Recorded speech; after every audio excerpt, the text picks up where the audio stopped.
It's the only story that we have in the Western canon, for sure, in which Psyche is a living, breathing character Mm. in and acting. So the soul takes center stage in her own story, in the only story we have that where she does this. And we're viewing her in such simplistic terms. It just struck me as wrong. Um, and frankly, I was indignant.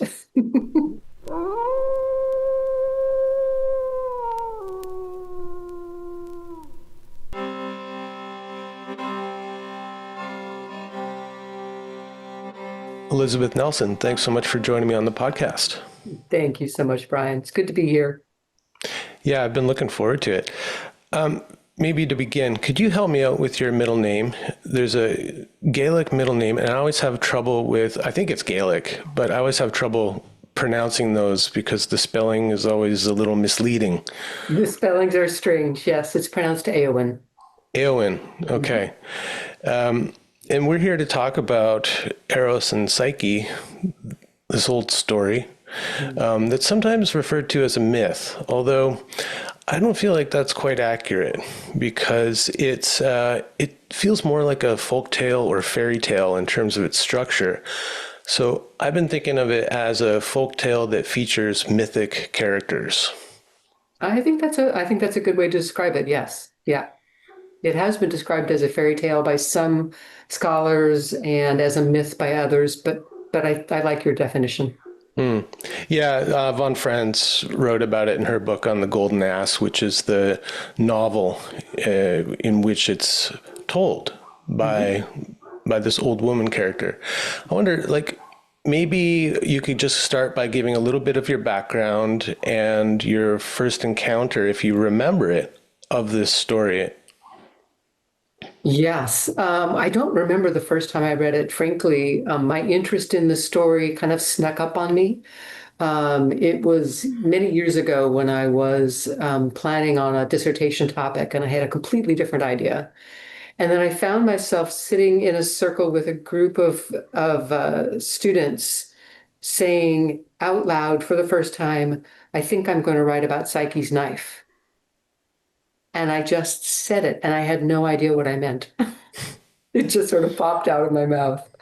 And I remember there was a collective gasp in the room. Like, Huh. so Was that at Pacifica? it was, yes. Yeah. And you had a career previous to attending Pacifica, right? I did. Well, as a matter of fact, I was still working as a consultant to the technology industry while I was doing my graduate work at Pacifica. And my intention was to return to my clients in Silicon Valley with my doctoral degree in depth psychology and continue as a consultant.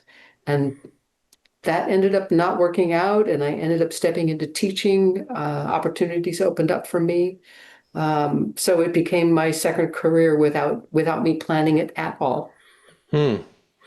How are you thinking to apply depth psychology to the world of IT, Silicon Valley consulting? Were you thinking like, here's like an archetypal approach to corporate structures and culture, something like that? A little bit like that, yeah. I had an idea of creating something, a model of what I was thinking of as organizational individuation, because I was primarily working with startup companies in Silicon Valley. And so my thought was, why don't I take the idea, the concepts from individuation, which Jung applied, of course, to individual people, and apply them to these startups and help them um, grow themselves up, essentially. Hmm. That was my plan. Yeah, we could have used you, especially now with where Silicon Valley and all those tech bros have taken your country. Yes. Yeah. It's like, I mean, everyone who comes out of there, at least of some renown, I just see, through my archetypal lens, is it's a real puer culture, it seems like. Very much so. Yeah, Mm. without question. And I saw that same thing when I was first engaged in my studies. Um, yeah. And that's probably why you gave it up, because you're like, well, there's no curing these guys of this puer syndrome. They're like, it's beyond me. It's absolutely beyond me. But what's fascinating is I have a couple of dissertation students now who are working in essentially organizational development, organizational behavior, that arena. And it's fascinating to see that dream that I had, 25, 30 years ago come back around in the lives of some of my graduate students. So doing beautiful work. Oh, good. But your daimon had other plans for you. My daimon seemed to have other plans for me. Although I do remember, once I did start teaching at Pacifica, I taught at two different places.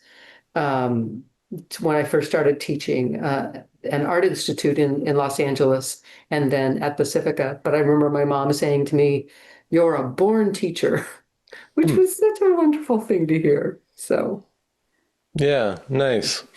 She recognized your acorn coming into fruition. she did. Yes.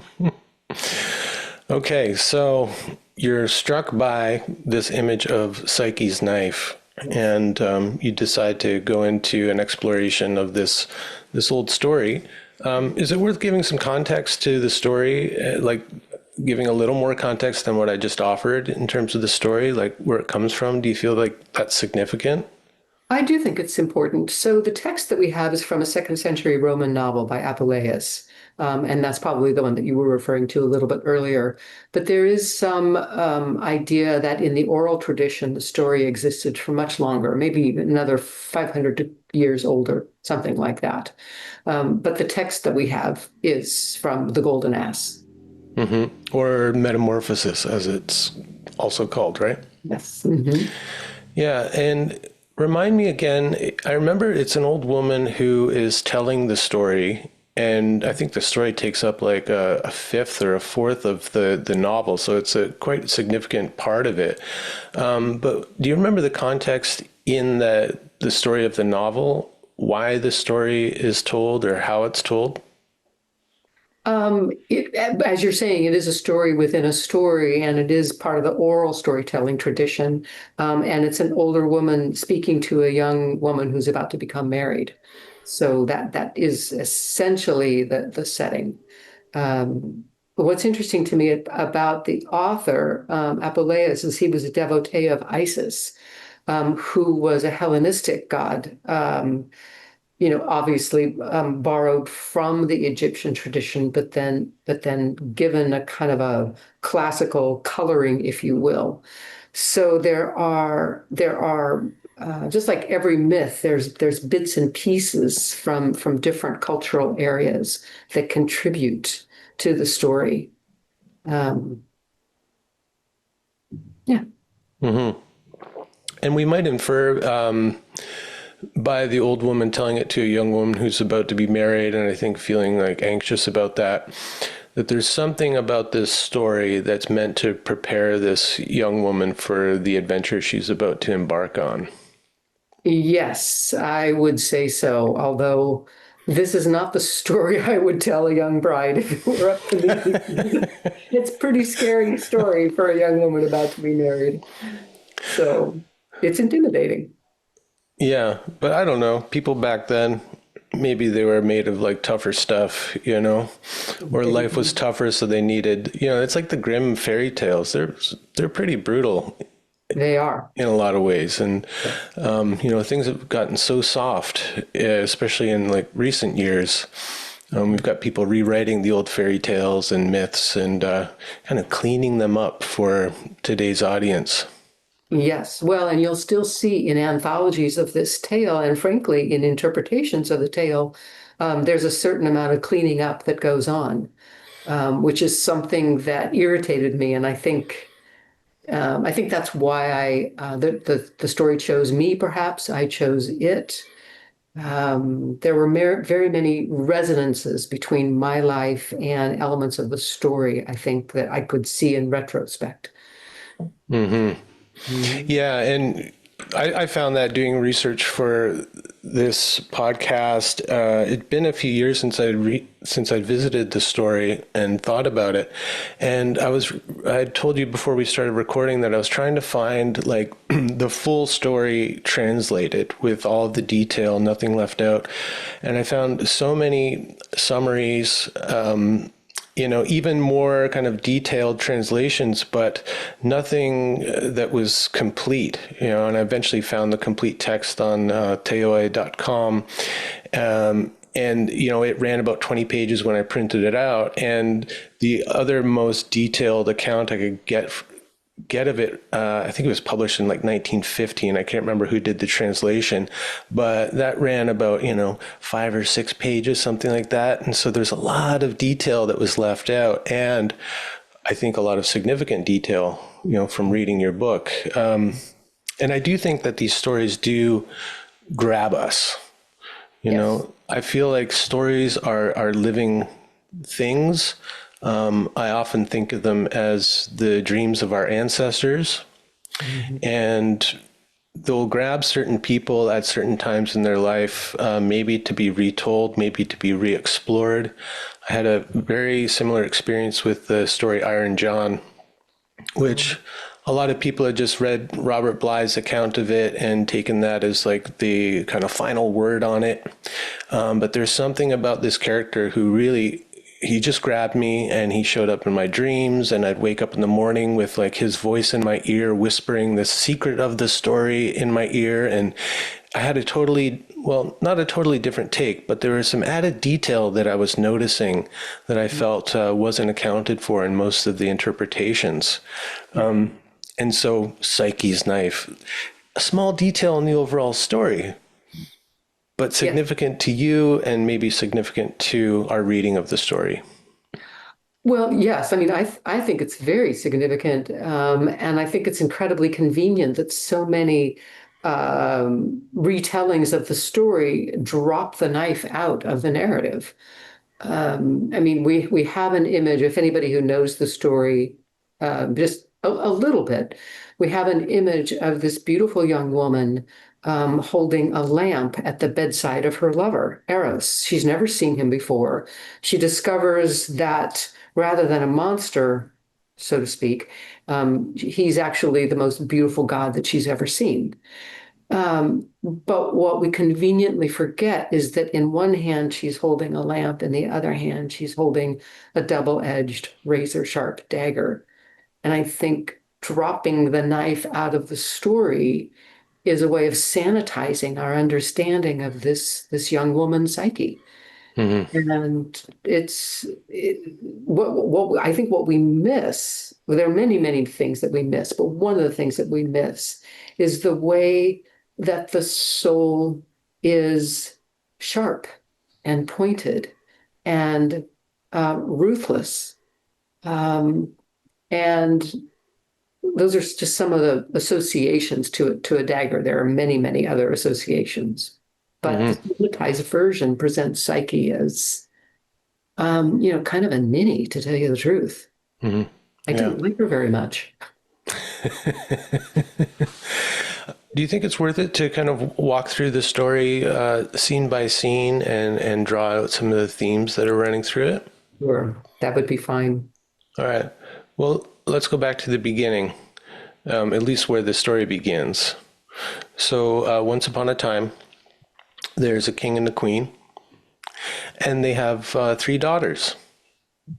And the third daughter is Psyche, and she's like the most beautiful girl in the world.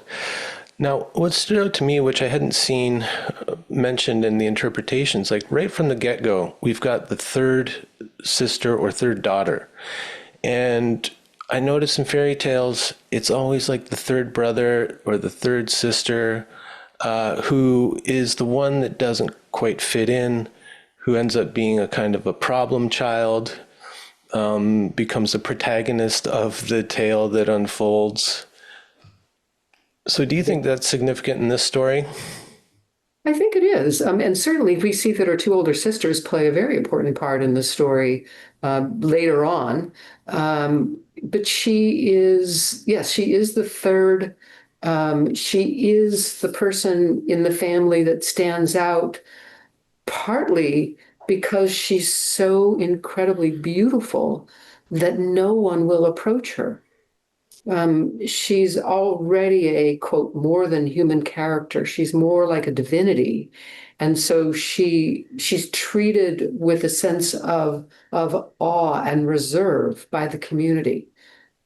So yes, she does not fit in. And this is already a painful fate um, because she is kept, if you will, at a distance from everyone else. She has no possibility of what we might consider a normal human childhood, if you will, a normal life with friends and playmates, and later on, you know, someone who falls in love with her Mm-hmm. in a kind of a human way. Yeah, there's something there about this, what would normally be seen as a great gift or boon, being a kind of a curse or burden. It's a curse, and we see that theme in other stories. When we see it in the story of the Medusa, for instance, her beauty is a curse, Mm. and I think it's still true today. Mm. As much as people long for kind of an eternal sort of beauty, the kind of beauty that sets them off from everyone else, it also destines them for a terribly lonely existence. Mm-hmm. Yeah, you can look at biographies of some famous, beautiful women, actresses, singers, and yeah, it's often a tragic tale of never being able to find true love. Mhm. People loving them for who they really are inside. Right. It's as though their physical beauty is blinding in the sense that it blinds others to who they are. Others can't see past the surface beauty to the beauty of the soul underneath.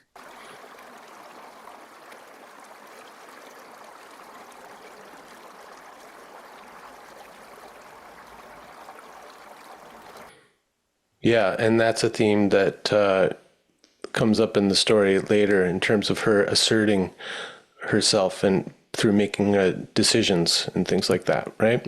So she's so beautiful that all of the people in the land treat her like the divinity, and to the point where she kind of usurps Aphrodite as the goddess of beauty and love. And Aphrodite's not very happy about this. She likes To all the say the attention, least. right? Yes, to say the least. Now, Aphrodite is portrayed, or Venus, depending on which translation you look at. She is sort of the quintessential envying female.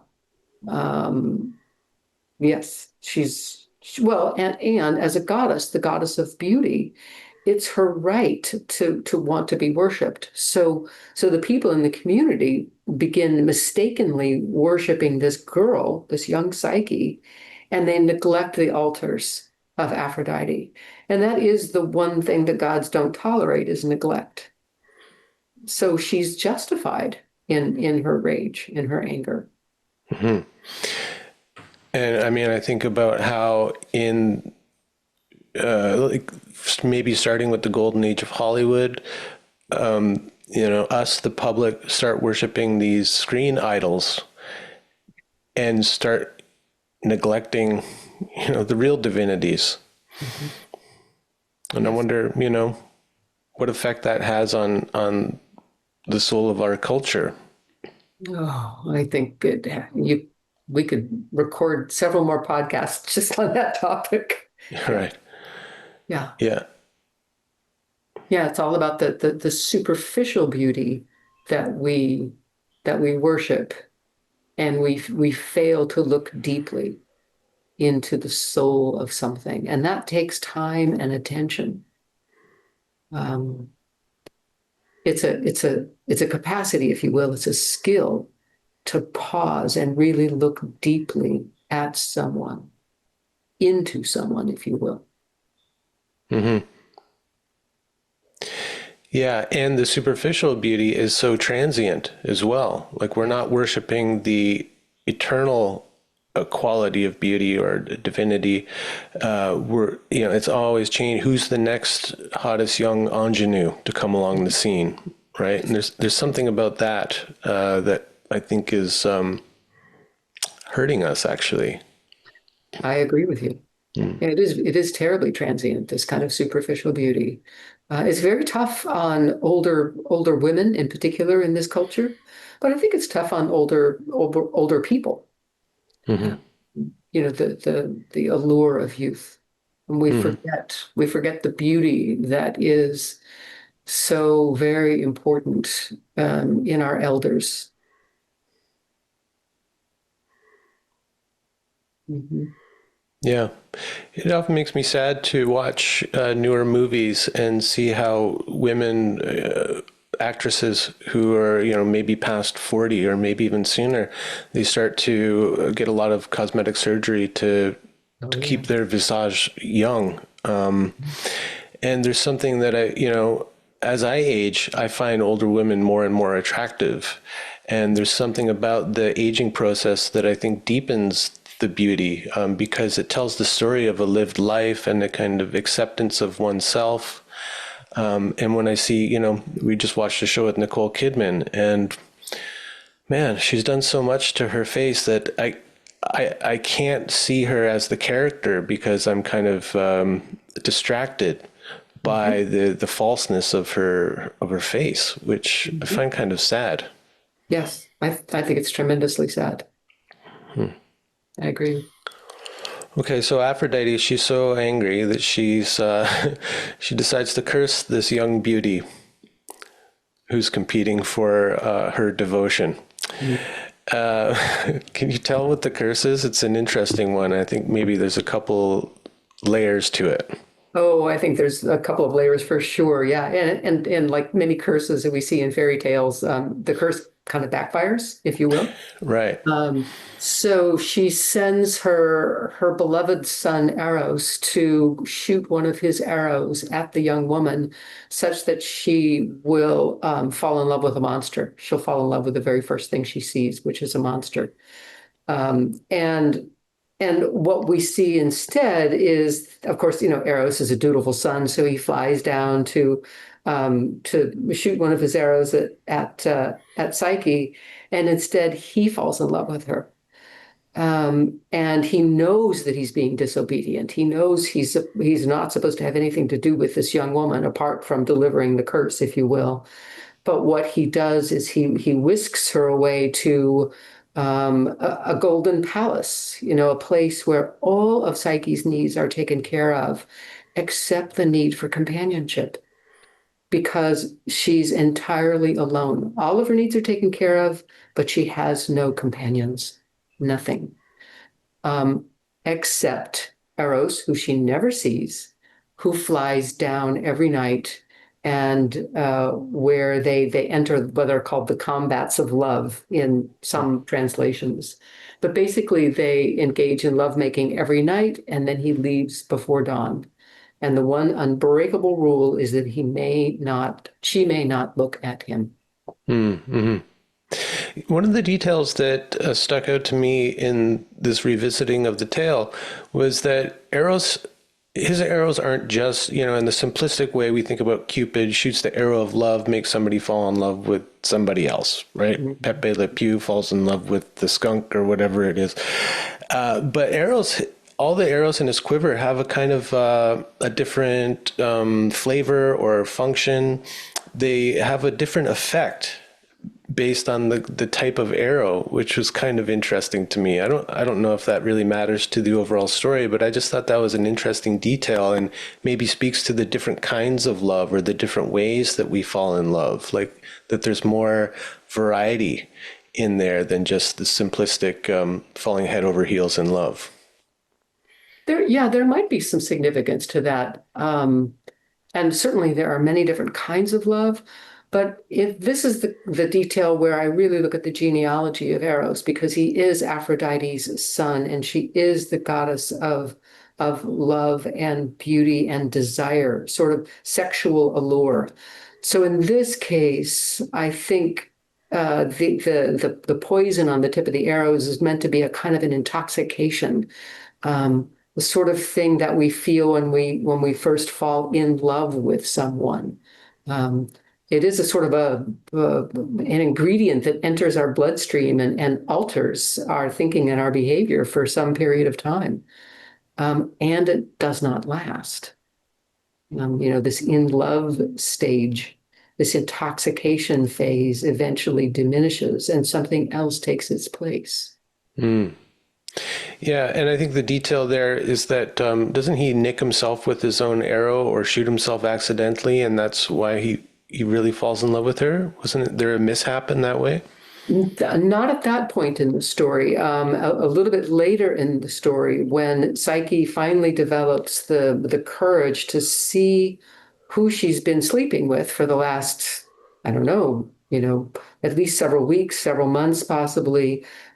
She's exploring the bedchamber, and she accidentally pricks herself on the tip of one of his arrows and falls in love with love. Right. Okay. The idea.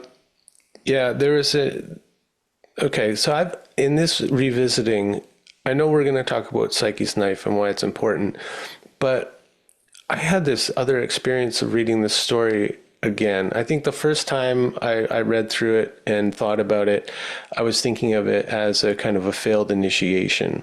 Mm. But on this go around, I was so struck by Eros's journey throughout the story and how, at the end of it, I thought, gosh, this story is actually a story of Eros being initiated into a mature love, going from like a puerile mama's boy into more of an adult. But that's maybe my own story. No, not at all. I think you're spot on. I think it is a story of Eros's initiation. What's interesting is that for a large portion of the story, he's kind of in the background. He's wounded. He's flown home to mom's house, so to speak, and we don't see what happens to him. But he makes this very interesting, bold choice at the end of the story to essentially disobey his mother, knowingly this time, and declare in front of all of the gods that this woman is who I love, and I want your blessing on this marriage. So so it is his initiation without question. Hillman Hmm. says this in his 1972 book, The Myth of Analysis. He says, and I'm paraphrasing here, he basically says it's not that Psyche finds Eros, but that Eros finds Psyche. Eros must find the soul. That's his initiation. Hmm. Yeah, thanks for that. I'm going to look that up. I thought I was being so unique with my interpretation, but Don't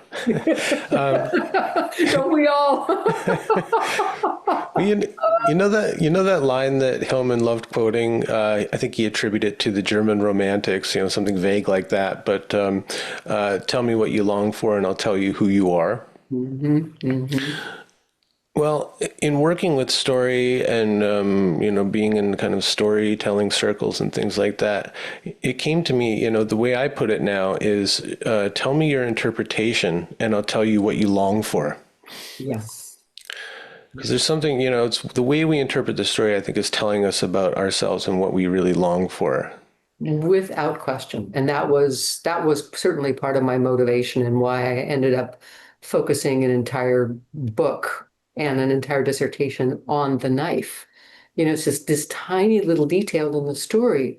But what I was seeking was a more complex understanding of this young woman by looking at what she does. I think that's so important. I what I longed for by rereading this story in the way that I did was for people to pause and not underestimate young women, to not underestimate women at all, to think that females are only um, subdued and subordinate and sweet. and kind. I was looking for a more complex, whole understanding of this character because it's the only story that we have in the Western canon for sure, in which Psyche is a living, breathing character Mm. in and acting. So the soul takes center stage in her own story, in the only story we have that where she does this. And we're viewing her in such simplistic terms. It just struck me as wrong. Um, and frankly, I was indignant. Yeah, I know the feeling. I often have found myself in storytelling circles where there's like kind of clumsy or super personal interpretations being made of the characters or events in the story.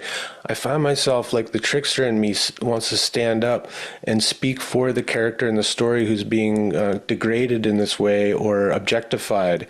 And it's gotten me in some trouble. You know, I'm not an easy person to have in your storytelling circle because I'm going to be the one standing up and going, yeah, but what about this? Or that's not actually what it says. And, you know. Good for you. I'm glad you're that person. Well, I'm a third son, so, you know, I am the problem child, I think, in a lot of ways. Well, the knife enters the story in an interesting way. So the sisters come to visit Psyche in her palace, and they're leading kind of conventional lives. They've been married and, you know, rich husbands and all that stuff, but they're not happy, and they see what she's got, and they're really envious. And so they tell her, like, hey, like you're sleeping with a monster. You've got to like kill this thing, you know? So here's a lamp so you can finally like see who you've been sleeping with. And this is the part that's almost always left out. Here's a knife. Well, yes and no. The sisters don't hand her either the lamp or the knife, and that's an Ah, important detail. They do tell her, look, you know, you were prophesied that you would be married to a monster, possibly even death himself.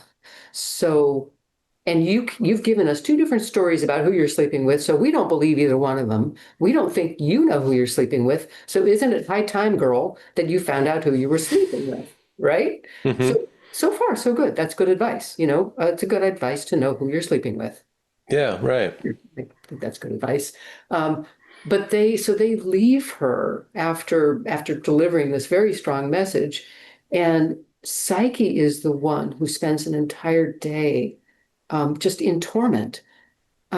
And she finds the lamp. Of course, the lamp is obviously not difficult to find in a castle. One would expect to find a lamp. And she's the one who finds the dagger. Now, Mm. part of my research was, okay, would Psyche, let's imagine that she's living in a palace, 2000 years ago, would she have been able to put her hands on a dagger? Would that be the kind of thing that was just hanging around? Maybe not in the kitchen drawer exactly, because she probably had never been in the kitchen, but someplace, Right. something. And it turns out from my research, I did quite a bit of anthropological and archaeological research, that a household dagger was a common uh, implement, if you will, in homes around the time that this story was written down. So yes, she would have been able to put her hands on a dagger. So she prepared the lamp. She sharpened the dagger over this long and difficult day, anticipating that Eros was going to come after dark, as he always does, um, with this warning from her sisters, just sort of echoing in her imagination. I mean, it's a horrible thing to imagine that kind of a day. What does she do? Mm. Mm-hmm. Okay. Well, the next part of the story is what she ends up doing and how it goes. Mm-hmm. You Mm-hmm. want to tell us that part? Sure. Yes. Well, so Eros comes that night. They engage in lovemaking again. Um, I imagine he's a wonderful lover. He's Eros, the god of love, so he's got to be pretty good. Yeah, you think. Of course, yeah. So he falls asleep. She stays awake, and she retreats to find the lamp and the knife. And with these two implements, she approaches the bed. So remember, this is in the dark. It's the very first time that she's seeing Eros. And she raises the lamp up and she sees the most incredibly beautiful god. This is Eros, the god of love. I mean, he's extraordinarily beautiful. And the lamp knows it. What's interesting is the lamp and the knife are both animated. Right? They both have agency in this story, which is a very important piece. So the lamp is overjoyed at the sight of Eros, and a drop of oil from the lamp sort of spurts out and lands on his shoulder, burning his shoulder and waking him up. The knife turns its edge away in shame. In some translations, it dulls its edge, and it drops out of Psyche's hand.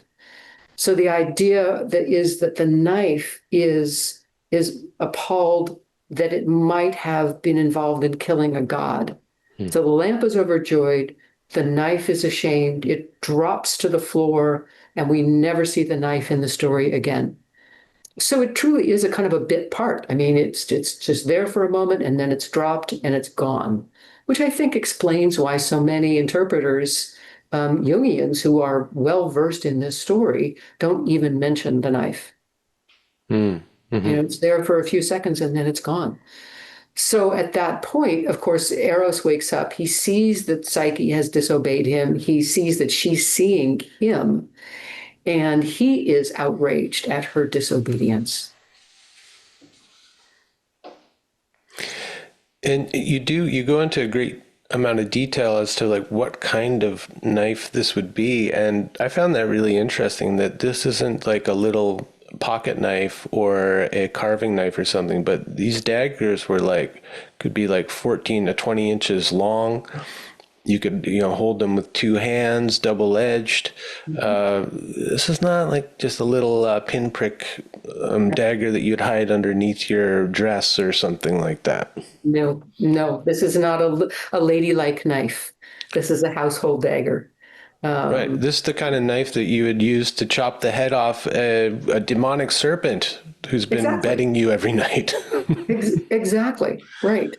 Yeah. So, I mean, to me, it was just counterintuitive that Psyche would choose a little knife, like a pocket knife, Swiss Army knife, something like that. Yeah. Or even a butter knife, right? As if the household had butter knives, it might have. But she's been told that she's going to be confronting a monster, and that she needs to defend herself. But I became more and more convinced that this was, a serious weapon. At the time that I was doing research for this, I spent a couple of weeks in London, and I remember visiting the British Museum every day for probably 10 days in a row. And every day I would head straight to the collection of Roman weapons, the weapons of that particular era, and I would look at them and study them. And there was not a butter knife there. There were all these formidable daggers. Yeah. And I think too, one of the things that kind of gets glossed over is Psyche's state of mind. Like you said, that day of torment, but she's been told that this is like a kind of serpent, this monstrous beast. I think it's her sisters who say you've got to cut it at the knot of its neck and chop its head off. This is pretty terrifying to think that the entity that you've been sleeping with, who you've never seen, is in fact this type of monster. And so you're going to arm yourself pretty well. And then the shock when she sees that it's this beautiful young guy. Yeah. Complete shock. Yeah. So she's torn. There's the prophecy, which she took very seriously, and people of those days did take very seriously. I mean, if we go back a little bit in the story, once her parents, the king and the queen, hear the oracle that she's supposed to marry a monster or marry death itself, they actually prepare an entire wedding procession for her to marry death.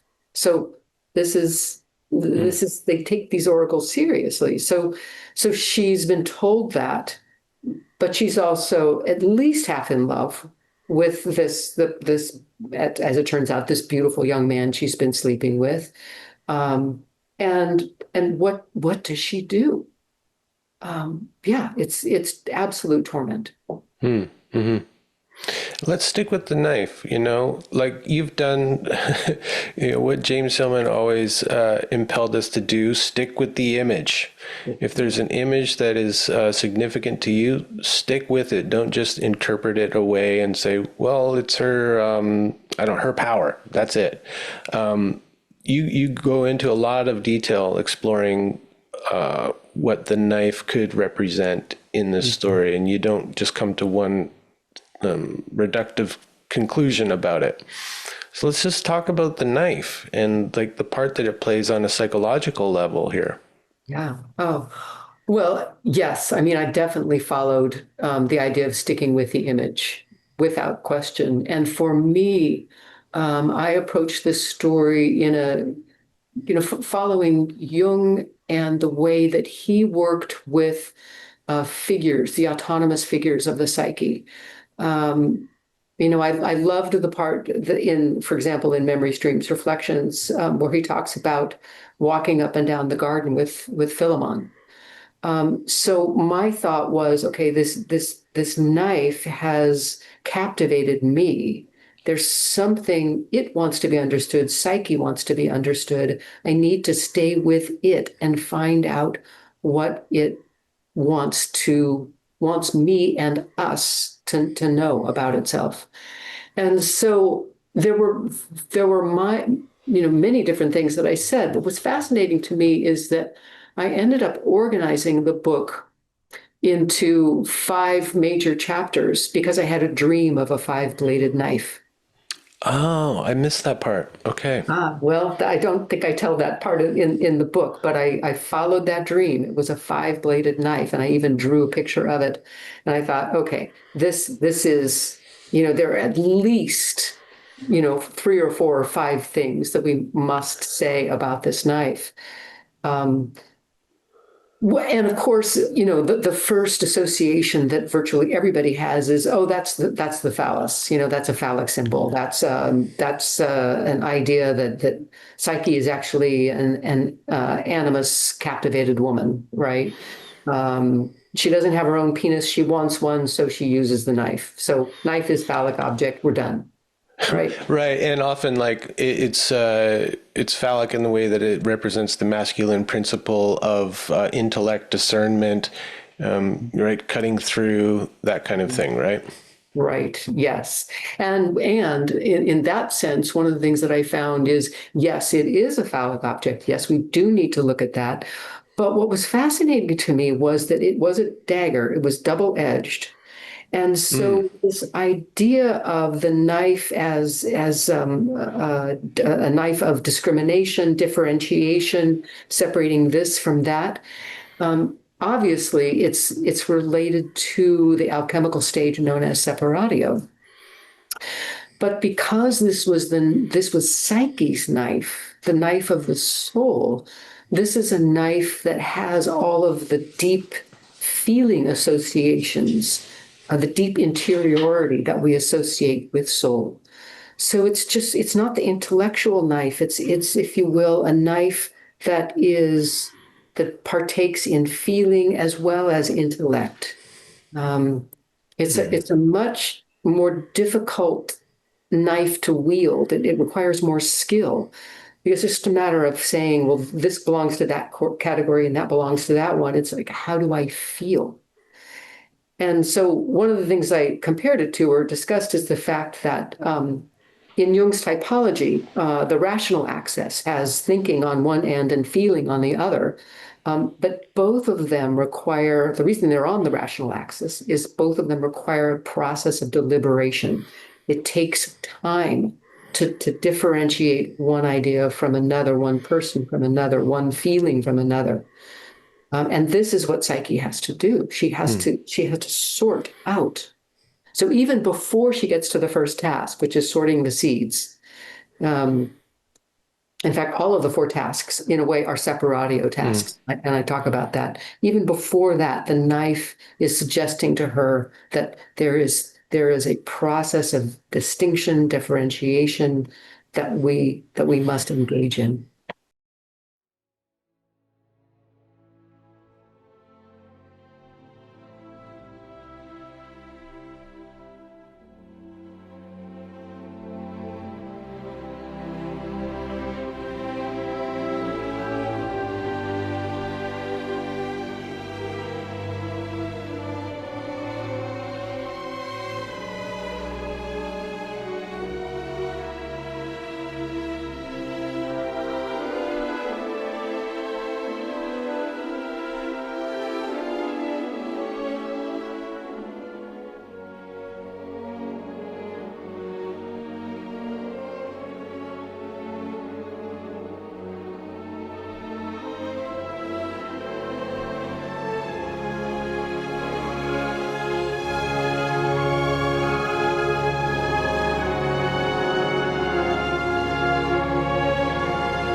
I thought I'd just read this little excerpt that I pulled from your book on this topic. Oh, great. Let me read you to you, okay? That's going to be interesting. See how it holds up.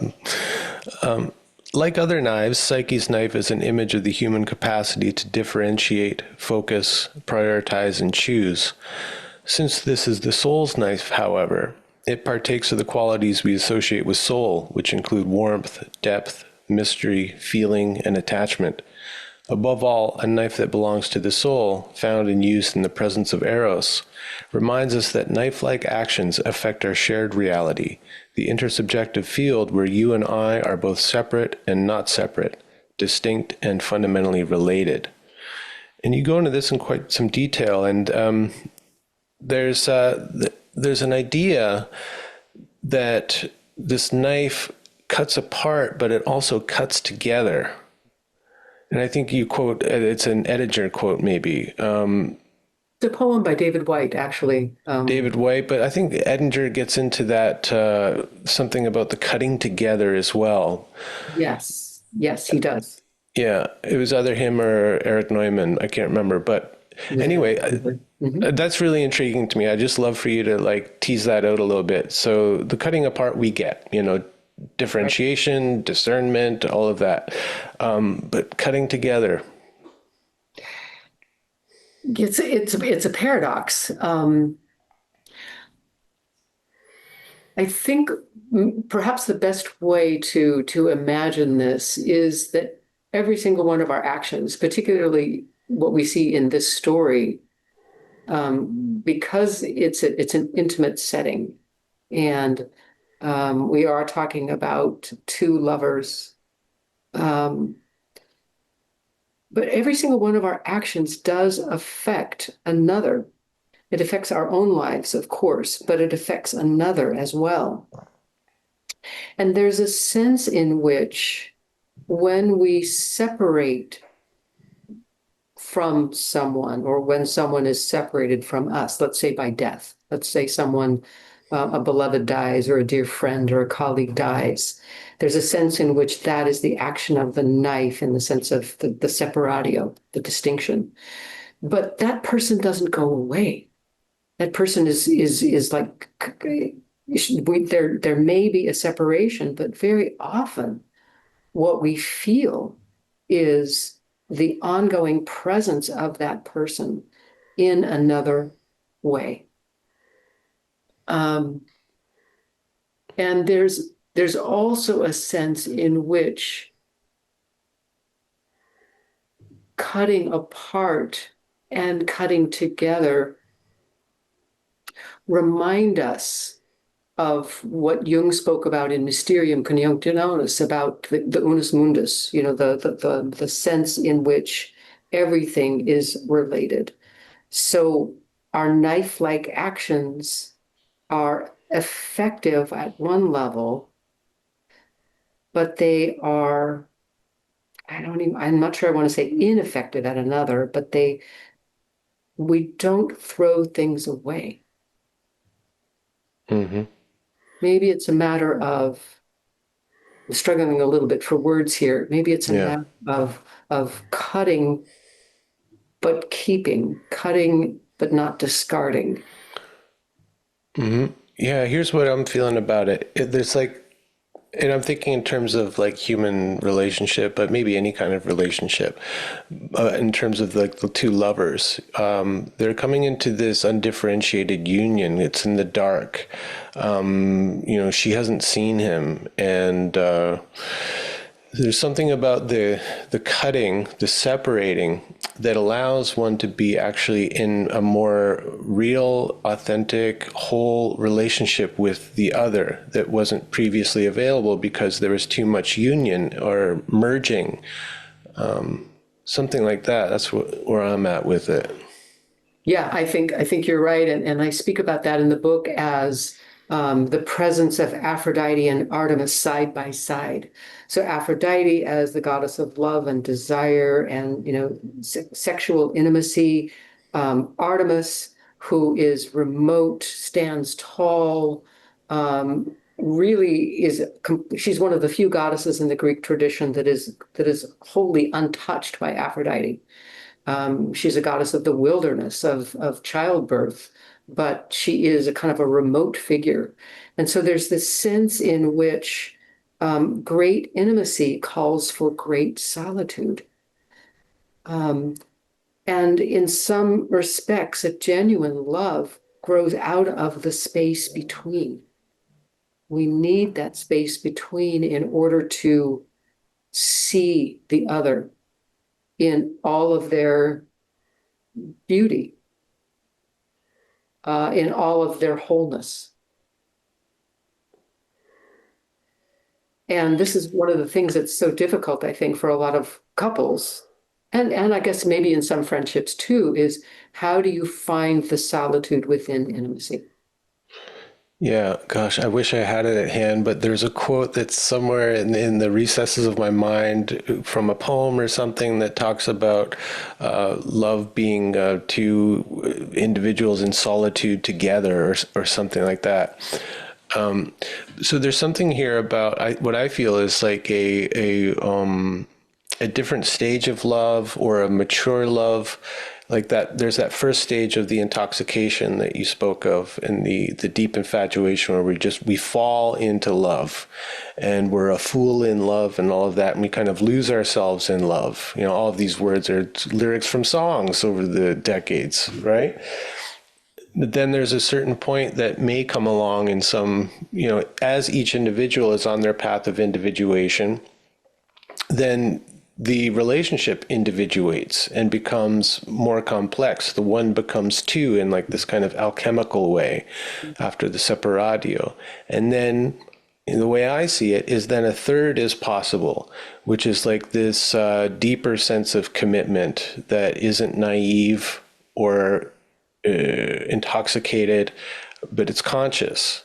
Mhm. And it's two conscious individuals making this commitment to this greater third thing that envelops them both. And I think of that as the alchemical container of committed relationship. Yes, yes, absolutely. So there is a differentiation. There's a conscious separation that makes the space for the third to show up. And we see that in the alchemical literature when we talk about the lesser conjunctio and the greater conjunctio. So the lesser conjunctio is a union, but it's destined to fall apart. It's destined to dissolve because things have not been perfectly separated. The greater conjunctio, which is the goal of the work, the sacred marriage, it's a goal that's never achieved, but it remains the goal. Um, is when the separated elements can truly unite, and that's the sacred marriage. Hmm. That's great. You'd almost think that you were working on a book about a Jungian approach to couples therapy. I mean, if I didn't know any better, you have all this at your fingertips. Yes, as a matter of fact, it's so interesting. So this work, Psyche's Knife, and my study of Eros and Psyche led directly into series of lectures that I gave around 2013, 2014 on what I call shadow vows, which is what we don't say when we say I do. And then my co-author and I published a paper in the Journal of Analytical Psychology on that topic in 2023. And the topic was just not done with us. So the two of us together wrote a book, and we called it The Art of Jungian Couple Therapy. And it just was published a couple of weeks ago. Oh, it's out. Great. It's out, yes. Is it also published by Chiron? No, this one is published by Routledge. Oh, darn. It's going to be more expensive. Yes. Sadly, yes. But not too expensive. The paperbacks aren't too bad. Okay. Well, I think we're probably going to have to do a podcast just specifically on that with your writing partner. That would be great. Yeah. Let's talk about some of the other five blades of this five-bladed knife. Now, yeah, we've talked about the phallic knife. There's more to be said there. You go into a great exploration. I really enjoyed it, of the phallus. It was there's just so much nuance there that I really appreciated. And you brought in Sam Keen, who talks about the phallus, and Thomas More, one of my great friends and mentors. It's the other side of Thomas More that people think sometimes, like, well, he's kind of dry, he's kind of like Jungian light and all this. I'm like, have you read Dark Eros? Yes. His treatise on the Marquis de Sade? Like, there's a lot more to this guy. He has a dark side that he's actually quite comfortable with. It's just maybe not his most public persona. It's not his most public persona, but anybody who reimagines sadism is, he's got my vote. Who speaks up for sadism, yeah. As much as he speaks up for, like, Epicureanism, and Emersonianism and all of that nice fluffy stuff that Oprah loves. Mm-hmm. Yeah. Yeah, so that was really great. And so there's, just for people listening, there's a lot more in the book on each of these different knives that you're working with. Let's talk about the sacrificial knife. Oh, this one is so important. So, I borrowed, it's funny, I borrowed a line from Shakespeare where one of his characters says, "We owe God a death." And I realize that may be true of the god, but we owe the goddess many deaths. And the sacrificial knife refers to the way in which we undergo numerous symbolic deaths in a well-lived life. Some of those deaths are thrust upon us, particularly if I'm thinking about women and the sort of the physiological changes in a woman's life. We go from a child to adolescent once we begin having a period, for instance, or we go from sort of our reproductive cycle, our reproductive years, biologically reproductive years, into elderhood once we go through menopause. So some of these changes are thrust upon us. We don't choose them. But in fact, most of us who live any sort of an individuated life, or an individuating life, I probably should say, are going to go through a number of deaths, symbolic deaths. And so the knife is the one that reminds us, or the knife is an image of the necessity of sacrifice, the necessity of one thing ending so another thing can begin. Mm-hmm. Mm-hmm. And so do you see that in terms of Psyche as like her maidenhood, her innocence, her role as mere object of worship, untouchable? Yes. Yes, we certainly see that in the story. So she's, as a young girl, of course, she is untouchable. She's revered. She's, the new incarnation of Aphrodite or Venus. Um, she is still untouched in some respects, even after she undergoes this marriage processional, this wedding processional, that is meant to lead to her death. But her family abandons her. Basically, her family plans this wedding procession and then they leave her. And it's at that point that she really does think that what she's facing is literal death. She's whisked to this beautiful palace. She spends every night with a wonderful lover that she's never allowed to see. And so, to a certain extent, she is still untouched. She's no longer a virgin in a sexual sense, but she's still untouched in a way because her life is very perfect and she is not allowed to see her lover. Um, and so it's a very one-sided relationship in some respects. But by picking up the knife and the lamp and disobeying the god, she herself, without knowing it, truly, I think, unconsciously, she is ending one life. She's ending this life of perfect rapture, perfect sexual rapture, not necessarily perfect, and is thereby plummeted into an entirely different existence that, in fact, is life-threatening at many different stages.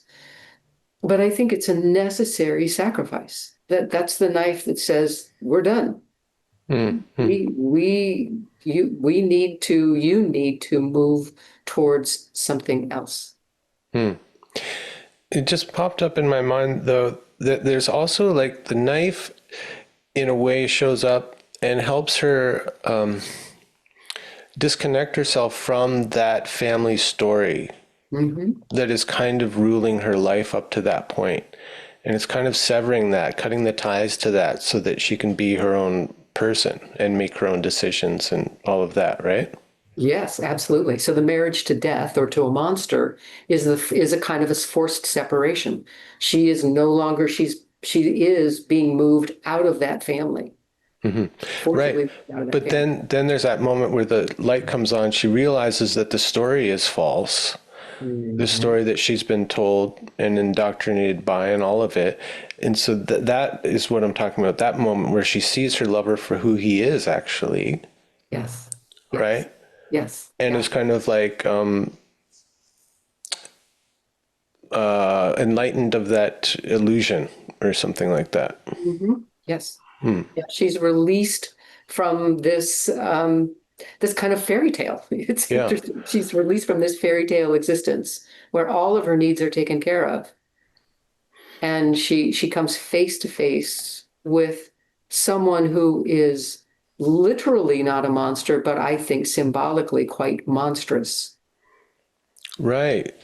And I was thinking about that like actually the prophecy that she was going to be wedded to a monster is in a way true because the uninitiated man who has all of this power of seduction at his disposal, whatever, at his use, is a kind of a monster. And like even Pan, of all people, pops up in the story at one point and is talking about Eros being this kind of destructive, naive youth who's going around kind of misusing his power and ruining marriages and things like that, right? Which Yeah. is like very kind of like the kind of the wake of the puer as he goes from one adventure to the next. Yes. He's massively destructive. Yeah. Yeah. There's no question that he is a monster symbolically because he has all of the power, because he is coercive, because he lays down the law, because he insists on her not seeing, which which is another way of saying, not truly in relationship. It's a relationship that works for him. It's very convenient. Because remember, he's doing all of this behind his mom's back, right? Aphrodite knows nothing of what's going on. Secret from Mummy. Yeah, he But gets to be a mama's boy. in this, which is also kind of monstrous too. The seductive mama's boy. Watch out, women. Yeah. So, like during this whole reveal, he's kind of wounded. I mean, it sounds like a bit of a superficial wound. It's an oil burn on, I think, his shoulder, right? And he flies off. He's out of there, which is kind of like the mark of a puer. Yes, it is. You know, if there's a risk of really seeing me, I'm out of here. Exactly. Where do we go from here? Well, I think it's interesting to think about his wound. I mean, I think he truly is wounded. And the shoulder is, of course, very close to his wings. So it's close to his ability to flee, his ability to maneuver around his world. The wings are also symbolic of his powers. So I think it's not. I think the way that the wound is described in a very specific way is interesting. And deep burn wounds are terribly painful. They take a long time to heal. And what's interesting to me, as much as I know about burn wounds, is there's a superficial response from the body to protect the site of the injury, but a burn heals from the inside out. Which I think is interesting too. So he flies home to mom. He returns to Aphrodite or Venus, again, depending on which translation you're looking at or which language you use, the Greek or the Roman. And he's essentially, I would say he's kind of stuck in himself. Yeah, and just thinking about that symbolic wound as well of being kind of found out, being seen, right? And so he goes home to kind of lick his wounds at mom's house, and she's upset with him because he's betrayed her. And well, then we get some other goddesses enter the picture, right? We've got Demeter and Hera. And they kind of tell Venus, Aphrodite, that she's being too tough on him. And I'm thinking of like these ants who are like, oh, come on, or, Well, I think what happens is, Psyche goes to the other goddesses first, Demeter and Hera, to see how she can resolve this situation. And essentially both of them say, no, you can't, we're not capable of resolving this. Not that we're not capable, but it's not our business. It's not our business to resolve the situation. You need to go to Venus Aphrodite. You need to go to your so-called mother-in-law. And the way that Hillman describes this is that we need to place love's wound at love's altar. So finding the right god or goddess, praying to the right god or goddess,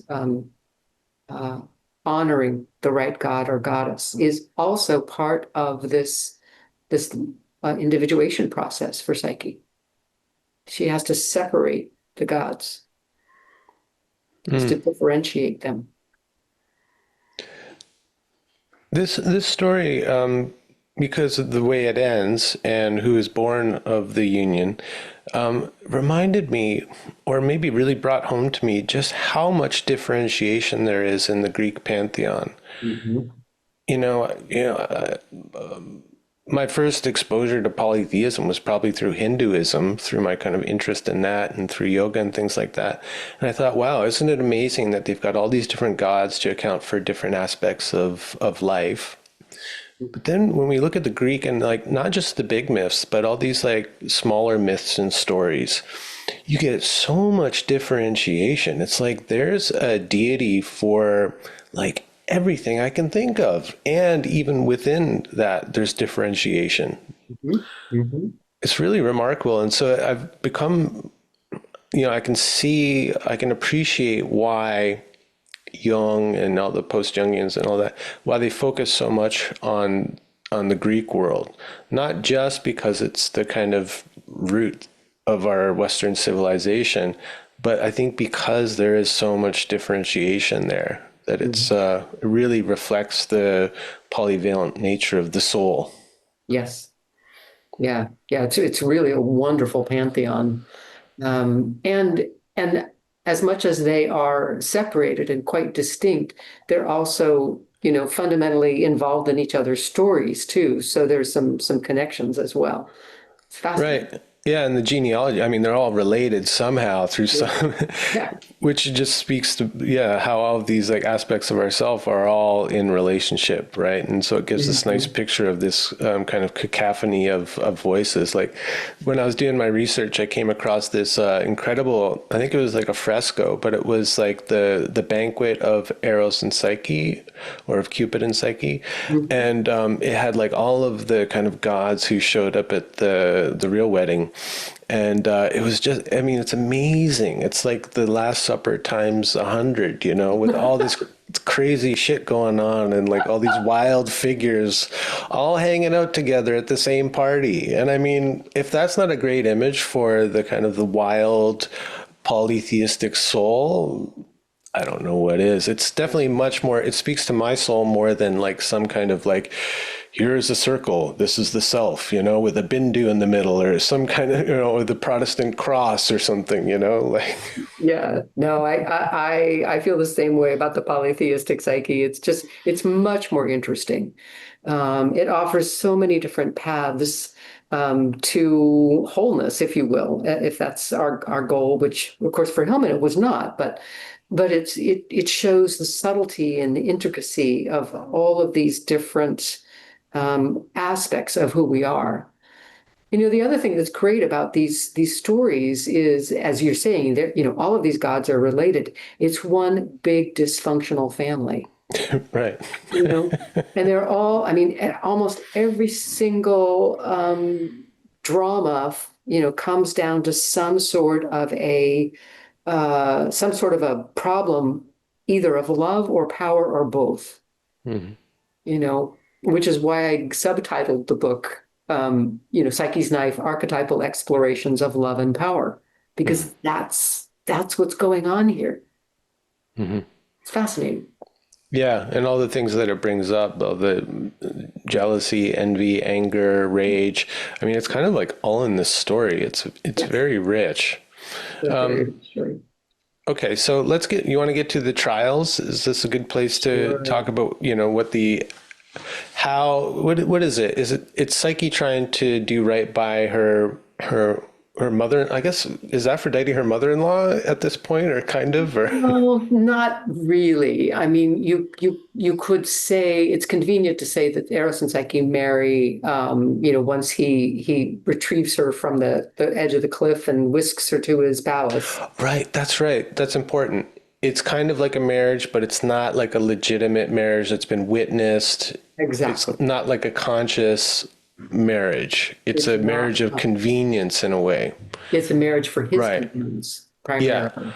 But yeah, it's definitely not a marriage that's been blessed by the gods. So we can call it maybe a relationship or a sexual union or infatuation. But it's not really a marriage until the very end of the story, and that's important.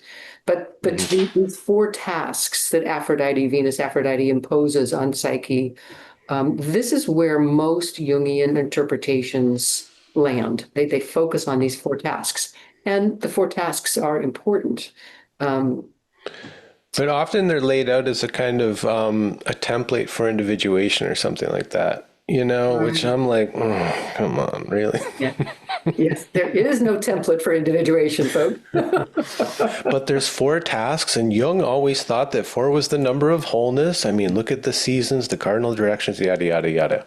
Yada, yada, yada. Exactly. Yeah, so it goes.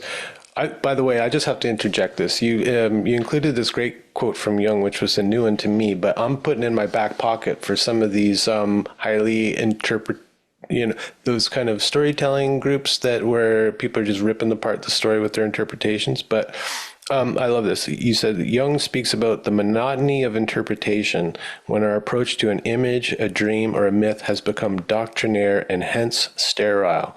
And I read that and I said, oh my God, he could see it back then, even before there was this whole line of Jungians doing this thing. Oh yeah. Oh yeah. He saw it. That's why he kept saying, stay with the image. And the image will always surprise you. Yeah. Hillman talks about the image being the first iconoclast. The image is the first one to break the image. Or to, right, the kind of the calcified image, the sterile image, which is Exactly. made of our interpretation more so than the thing itself. Yes. Yeah, totally. Yeah. Great. Okay, so the first task that Aphrodite Venus gives to her. Yes. Okay. So the first one is sorting a heap of mixed seeds. And every single one of these tasks is absolutely overwhelming to Psyche. She is in despair. She does not see how she's going to be able to do any of this. And we have to remember every single one of these tasks is designed for her to fail, for her to die. Mhm. That needs to be said over and over again. So she sees this heap of mixed seeds. She has no idea how to sort it into different piles. Again, this is an example of alchemical separatio. And in marches a whole colony of ants, and they do the work for her. So this is often interpreted as when we are at our wit's end, when we are at our limit, when there's nothing more that we can do, nature sometimes will come to our aid. Mm-hmm. Mm-hmm. This theme of the impossible task comes up in Iron John as well, and on a revisiting I had a year or two ago. That's one of the things that stuck out to me was that the tasks that Iron John gives the young boy, he's meant to fail. Yes, And there's something in the failing that is necessary to the initiatory process or the maturation process. absolutely. Absolutely. Um, But she's meant to fail, but she doesn't in this first task and the ones that follow. and Well, the ones that follow. She continues to prevail until the fourth task. but she doesn't do it on her own. That's interesting. She never does it on her own. And I think one of the ways to understand that is that when the ego can no longer manage or cope, when we do not have the skills or the knowledge or the experience to perform an obligatory task, a terribly difficult task, we can count on, this is kind of the promise of the fairy tale, which is why it's a fairy tale. We can count on assistance from the unconscious. We can turn it over to the unconscious. This would be the Jungian interpretation. Um, Right. Okay. You know all the details. Is there something like when the ants come, has she fallen asleep or something? Like she doesn't really know that the ants are doing this. Am I remembering that right? Or right. Yes, part of all of this is that and this is her very first task. So she has no way of knowing if anyone is going to help her. She is isolated and alone, deliberately isolated by Venus Aphrodite. So she doesn't count on help from anyone, which is often when someone is in a deep depression, where they're in this sort of self-annihilating despair. Um, there is no recourse. There's nothing that we can look to for help. We don't even have the energy to imagine help. what I was thinking though, okay, I'm looking for the detail. But I think she does fall asleep and the ants kind of get to work and do the thing for her, right? But I think there's something there too that just like from a more kind of like practical standpoint, there's something to trusting the psyche to work out life's problems and not kind of going out looking like from a kind of conscious ego perspective of like looking for the solutions and all that, but just like maybe like sleeping on it or letting those little mental ants kind of do their work of sorting things out for you, right? And I say you in quotes because it's you, but it's not like the conscious you, the ego, that's doing the sorting. I feel like there's maybe something there too. Oh yeah, without question.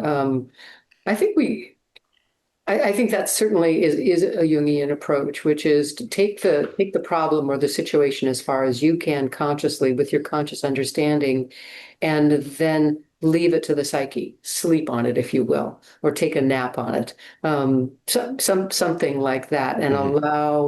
allow the the dynamic unconscious to make a creative contribution to the situation. Yeah, great. I it never occurred to me before, but man, that's really good advice from this story. Hmm. Yeah. Okay, task number 2, All the right. fleece. The fleece, collecting the golden fleece from the rams of the sun. And these are incredibly dangerous animals. And so there's no way of approaching them directly in safety and, combing some of the fleece from the backs of the living animals. And so she's advised to wait until I think it's sundown or twilight and collect the fleece that is gathered on the low-hanging branches in the grove of trees that the rams travel through. So she's able to approach one way of understanding this is rather than approaching something terribly dangerous directly, wait, see another way around the situation, if you will. Do something a little more indirect. Um, that again, we see it's an example in a way of nature coming to her aid because the tree branches have already combed the rams, right? They've already gathered some of their fleece as they walk through the grove of trees, and so the fleece that's clinging to the branches is available once the rams have passed by. Hmm. And like you were saying, like earlier on, this story incorporates a lot of different images, symbols, themes from different myths too. Like I remember the Golden Fleece, like from when I was a kid watching those what was it, the Harryhausen stop motion, like Jason Yes, and the Argonauts. Do you remember yes, that? yes, And he yes. was in search of the Golden Fleece, wasn't he? Hmm. Yeah, he was. Yeah, that's the male hero's task is to go get the golden fleece. That's Uh, Jason and the Argonauts. Yeah. Male heroic task. Interesting. So she's given this task, and some of the summaries I looked at, it said like a disembodied voice told her to do this, look for the fleece on the branches, right? But curiously, it was a little a reed that the kind of reed that they would have carved into a flute, like Pan's flute or something like that. But it was a little reed that spoke to her. I believe that's the third task, but in any case, the Oh, voice really? comes Oh, from someplace else. I may be misremembering that part of it, but it's a voice, basically the voice of nature, if you will. These are yeah. these subtle voices. But I'm just like, why a reed? I mean, how strange. Like, I can imagine like a talking frog. I mean, we see talking frogs all the time. Yeah. And so I don't know. That's one of those things that stuck out to me. I think because I have a flute here made out of a reed, and there's something about that, and that's one of those cases where I'm like just going to stick with the image and see what the reed has to tell me, maybe somewhere down the road. Mhm. But I'm just like, why did it have to be a reed? Like it could have been anything, It could have been But anything. That's right. What's up there's with that read? what's up with that little reed? That's clever little reed. Mhm. Yes.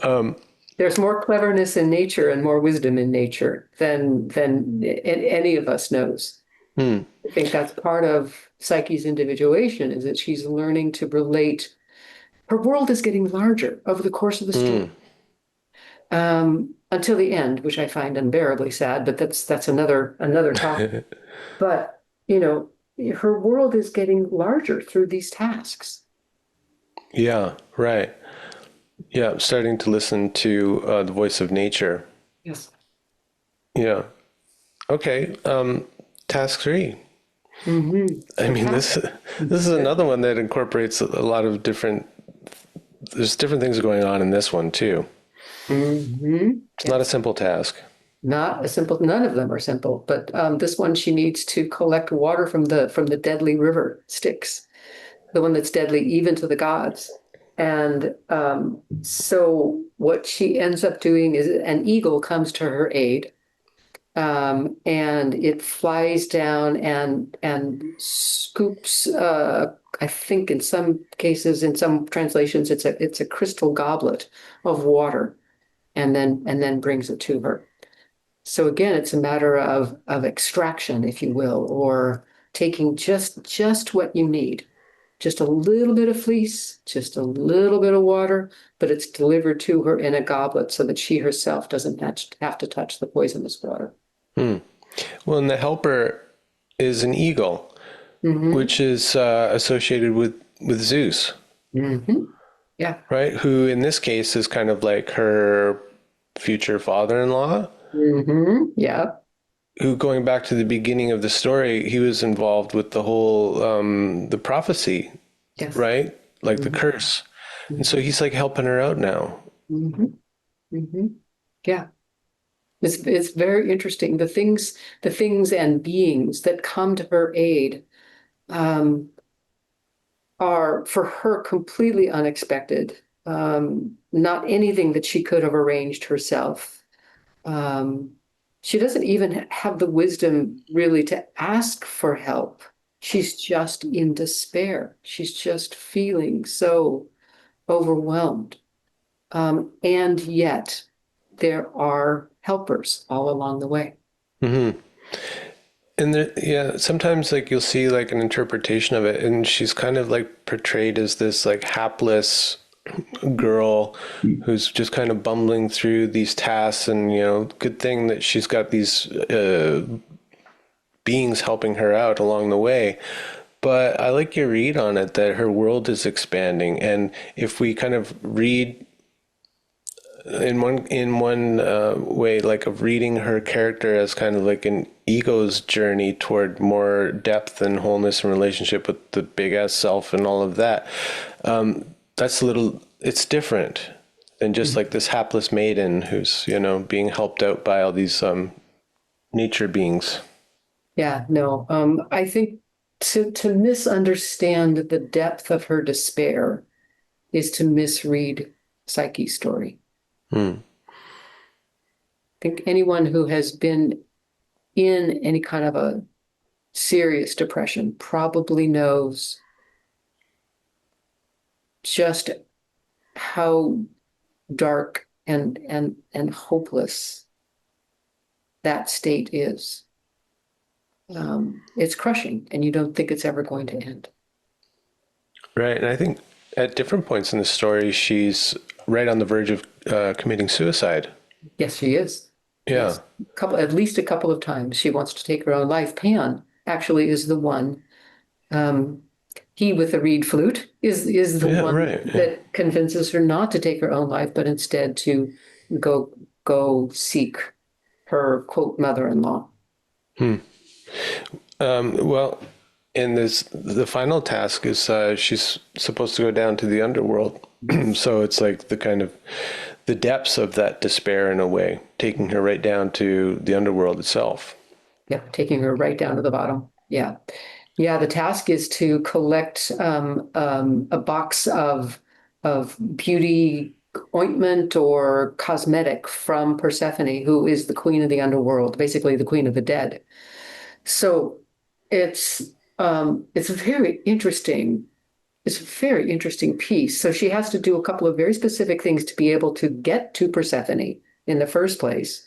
Right. And then she has to, re retrace her steps and move back to the upper world from the underworld, carrying this casket or box of beauty ointment, cosmetic.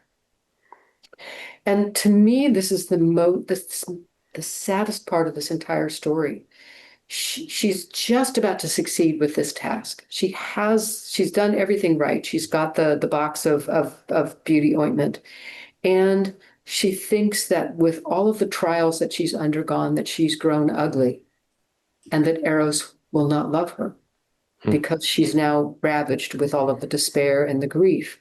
And so she opens the box of beauty ointment to restore her beauty without remembering or forgetting or never knowing that this is the ointment used by the Queen of the Dead. And so she falls down into a death-like swoon. Basically, she collapses.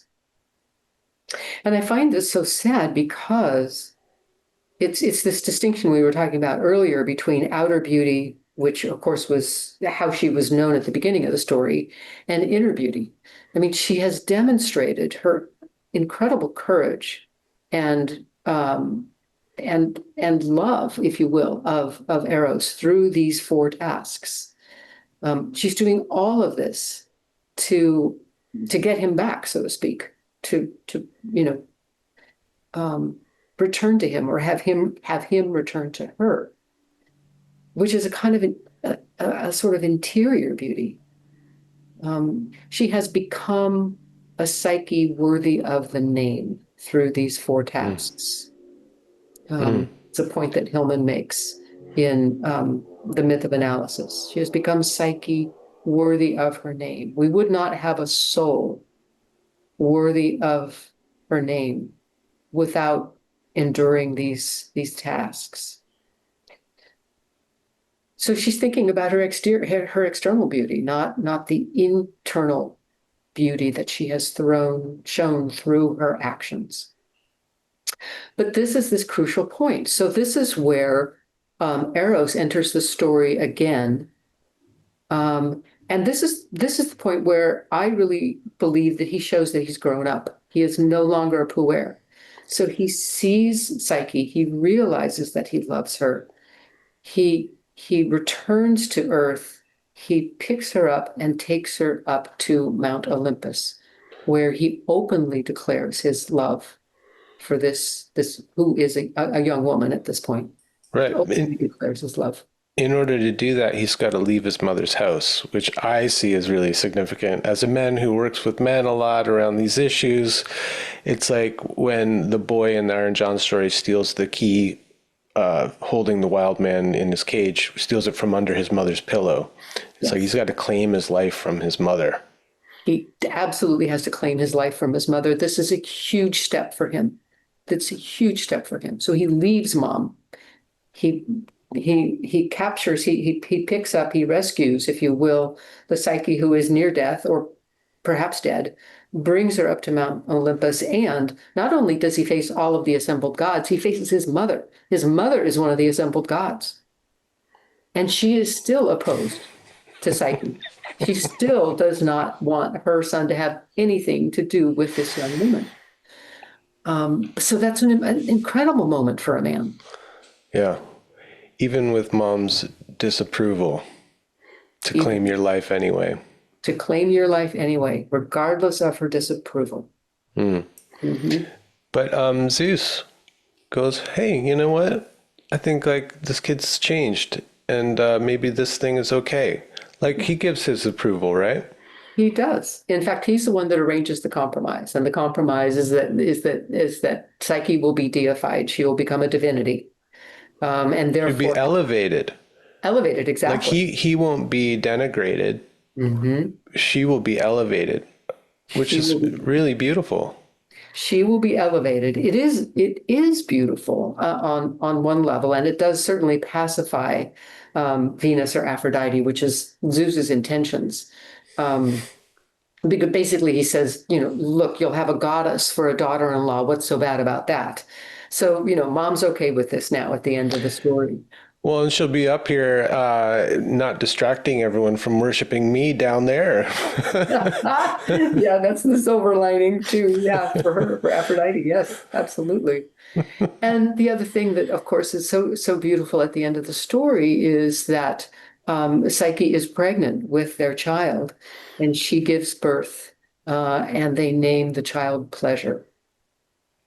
Yeah, which is just one of those like lovely things, right? Like you just read it as like when love and the soul consummate, it brings pleasure. into the world. Yes. Yeah. Voluptas or Voluptas. Exactly. edone, Hmm. right? In the Greek, the root of hedonism, which, Hmm. you know, we know in our puritanical Protestant cultures, that's a bad thing. The Greeks don't think so. No, I was looking it up actually, and again, like a lot of these things, there's a lot of nuance in there, and a lot of different kind of forms of pleasure. But I was reading like, well, I think like Heidegger was talking about the Aristotle's idea of Adone, or I think that's how you'd say it. But what did he say? I wrote it down because I thought it was so good. Now here, I've got so many notes. Okay, yeah. Here it is. Heidegger interprets the Aristotelian Adone as the pleasure, that pleasure is a movement of the soul and tranquility arises from it. And so, yeah, what moves my soul and the kind of sense of deep satisfaction that comes out of that. I don't know. I thought that was different from my conception of hedonism as kind of Dionysian, you know, bacchanalian, drunken, Right. indulging, and all of that stuff. Yes. It's a much more peaceful. I love that. It's a much more peaceful idea of of hedonism, you know. But it's interesting because it combines, it's a little bit of a paradox now that I think about it. It combines movement, the movement of the soul, and also stillness. Mm-hmm. There's a sense in which when we are following the movements of our own soul, there's a great energetic stillness or tranquility that arises. The, yeah, this image just popped into my head as you're Mm. bringing up the kind of the seemingly paradoxical nature of that. But I got the image of a pond where Mhm. the surface of the pond is tranquil, but underneath there's all of this life moving, Yeah. you know, or these like deep currents of the ocean. Whereas the surface could be very quite still. And so thinking about maybe the mind is very quite tranquil and satisfied and in Mhm. repose because there's movement in the depths, Mhm. something like that. Yeah. Yeah. I think so. And it's a matter of, I think, following following those deep currents.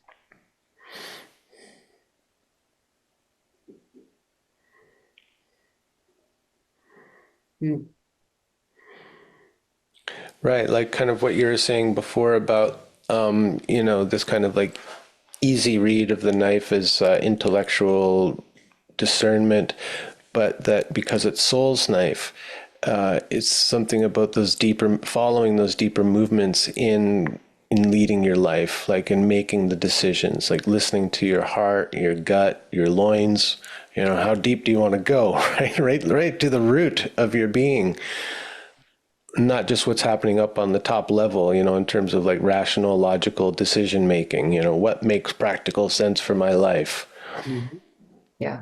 Yeah. It's not necessarily about practicality at all. Definitely not. I mean, look at this whole Definitely. story. Yeah. You know, this is not the easy life here. No, no. It is not the easy life. She was never fated to have an easy life. Well, it's not the life, the conventional life of like her sisters, right? Right. Who ended up so kind of dissatisfied and envious that they would kind of plot against her sister, you Mm-hmm. know? Mm-hmm. Yep. Yeah. Now, I think you had mentioned that there was some part at the end of the story that you found really quite sad. Was it having something to do with the marriage, the legitimate marriage, and her being No, ascended? it had to do with Psyche's inability to differentiate cosmetic beauty from Oh, inner yeah. beauty. Right. And that's kind of like what we were talking about before with like the aging starlet Yes. going to Persephone's cosmetic cream in order to try and stay youthful or something, right? Mhm. Exactly. Yeah. Exactly. And of course, we see that in contemporary culture. There's this massive reluctance to age, to embrace elderhood. to even look like an elder, um, which is to me unbearably sad. Right. Wash that gray right out of your hair is the jingle I grew up with. I remember that jingle. Yeah. Yeah. Every time I see an older man with that fake just for men dye in their hair and their beard and everything, I mean, look, guys, it doesn't look good. You're not fooling anyone, first of all. Second of all, be your age. Yeah. Yeah. Be your age. I And mean, being your age is a matter of this continual facing of the symbolic deaths in life that come one after another after another. right. Well, it also speaks about our values too, right? Like if you value a soulful life, a life of depth, then the superficiality is not only is it not going to matter to you, but maybe you're also going to value it. Like the idea that it reflects something of aging, which, because you're leading a deep and deeply lived life, you see as like a wonderful thing, actually. Like Tom Moore would always talk about like the aging of a wine, Yes. Yeah. and how the flavor gets richer and deeper. Yes. Yeah. More subtle, more complex. Absolutely. Which is a very Epicurean way of saying, as we age and if we're living a soulful life, then we have more substance, more depth, more complexity, right? The complexity of the flavor of an old wine. Yes. And Which man, means we have more to offer the younger generations. yeah, We have right. more to offer our children, and we need that connection. They need it and we need it too. Yes. Yes. Yeah. When I'm counseling older men, I'm telling them like if they're not playing the role of the mentor somewhere in their life, whether it's with like their nieces and nephews or grandkids or Mhm. whoever, they're lacking something that's going to give their life meaning in their elder years. Absolutely. Yeah. They're And denying themselves a gift. they're denying those children or the younger people Mhm. an older voice, an older counsel, an older mentor. So it goes both ways. Like we all get something from that arrangement. And I think it's a kind of a natural arrangement if we're being led by soul. Mhm. Mhm. Yeah. Mhm. Do you think I feel like at the end of this story, by the way, I have so much more appreciation for this story than I did when I first kind of got into it a number of years ago. So I thank you for that, for helping me have a deeper appreciation of this story. I mean, there's just so much in it when I go back to it. It's not the simple interpretation that I've heard so many times. Yes. Yeah. Well, you're welcome. I certainly have been enriched by studying this fairy tale, this story for so many years. Yeah. Is there something at the end, though, that is unsatisfying? That she does not live a human life down here on earth, but Yeah. that she is, this ascension into the heavens and she's immortal, and isn't that wonderful? I think that's what struck me on my first read through, and seeing it as a kind of a failed initiation, because it didn't end up with her living a human life. It was this I kind of feel the same way. transcendent Yeah. fantasy. Yes. Yeah. Yeah. It's almost as if it's a Christian ending tacked onto a Greco-Roman story. Mm, Um, hmm The and ascension, yeah. immortality, never Hmm. grow old and die, and Hmm. feed the earth and all of that. Hmm. Hmm. Yeah. Yeah, I don't like the ending for that reason, or I find it unsatisfying. Yeah, I find it deeply unsatisfying. Um, I would much rather have her because the image that I'm left with is still this beautiful, youthful woman. Yeah, she's preserved. She's preserved, Hmm. she's immortalized as this, as young. And for me, I'm far more interested in the goddesses who are crones or elders, or um, you know, they show they show their age, they show the life that's richly lived. Um, so there's a way in which the image of her as this youthful female, I don't, I'm not fully satisfied with it. Yeah, I know.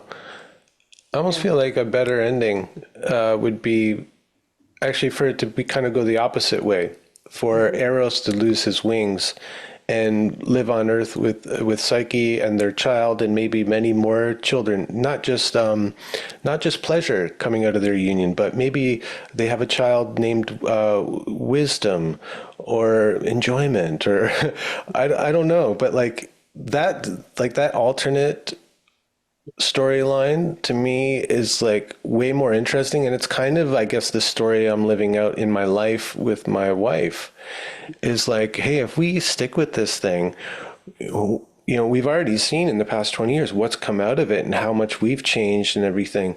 Like if we stick for it for another 20 years, like what else is possible? So maybe, yeah, I don't know. If it was laid out in the story, maybe I'd have some expectations in what to expect. This way, I got the pleasure part. Yeah, definitely. We've had a lot of pleasure, and that's wonderful. There's also been a lot more too. So Mhm. I don't know. That's what maybe I'm going to take with the story and my kind of dissatisfaction with the ending as it's written or been told is like imagining this alternate storyline Mhm. and living that out actually. Mhm.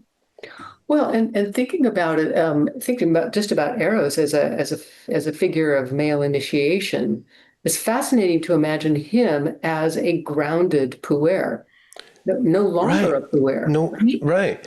Yeah. And like my mentor, John Lee, he wrote a book, like the book that kind of put him on the map about the puer and Hmm. man's initiation and all that. And he called it the flying boy. And Hmm. I'd always thought about Icarus, but I never thought about Eros too. But now coming back to this story, I'm like, oh man, this is like Eros's journey from puer to more maturity. But yeah, but like to kind of like, I don't know, maybe he doesn't cut off his wings, Nice to have your wings there every once in a while to go flying off on a puer adventure. But like the wings are they're under a cloak or something. Like he's not flying around everywhere. He hasn't lost his wings completely, but he's also grounded Hmm. in earthly life. Hmm. I actually just had an image of sort of the arrows on Earth, extending his wings, but using them to enfold his family or his tribe, Mm. protective image, not to fly away, but to be, a wonderful generative father or father figure. Oh wow. You just gave me a flashback. I was in an ayahuasca ceremony, and it was dedicated to the Archangel Michael. Mm. And I had this experience of being kind of possessed by that spirit, and I felt myself grow to like 9 feet tall, and these great wings unfold and encircle the group that I was in. And it was a really significant experience for me. It was probably like I don't know, maybe my early 40s, very early 40s, when I was just starting to reckon with what it means to be a man. Um, That's a yeah. fantastic But image. I never really made that connection before. I was just thought St. Michael protection, but the wings of love, Wings of love. Yeah, the generative father. it's got a different feeling to it. Yeah. Let's leave it with that image. We've said enough. I appreciate you taking so much time. I don't like to just kind of whiz through these stories, and that's why I probably do so few episodes around a certain story, because it takes a lot of I'm with it for days leading up to it, and then I want to spend time with it, Yeah. with you live. So I appreciate you taking the extra time. Oh, you're very welcome. It's been a wonderful conversation, Brian.